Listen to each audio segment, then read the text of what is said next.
Ce monument est un souvenir de la terrible bataille du 30 septembre 1870 opposant Français et Prussiens. Le général Trochu, alors gouverneur militaire de Paris, décide de lancer une offensive dans le secteur de l'Ailly, contrôlé par les Prussiens. Le général Vinoy commande les opérations. 2 colonnes armées pénètrent dans le village, sous le feu nourri de l'ennemi, renforcé par des troupes bavaroises. Cette bataille, appelée combat de Chevilly, se déroule en réalité devant l'Ailly, Chevilly et Thiais. Elle fait de nombreux morts, parmi lesquels le général Guilhem, tué à la tête de sa brigade.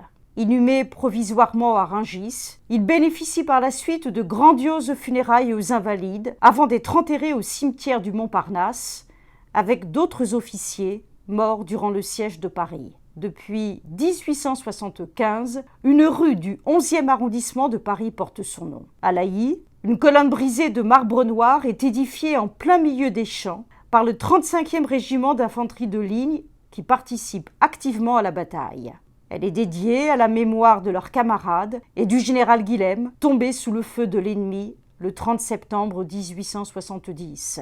Des plaques, fixées de chaque côté du grand piédestal de pierre, le soulignent. En haut de la colonne se trouvait à l'origine un vase de marbre blanc et des feuillages métalliques le long du fût de colonne, le tout entouré d'une petite grille.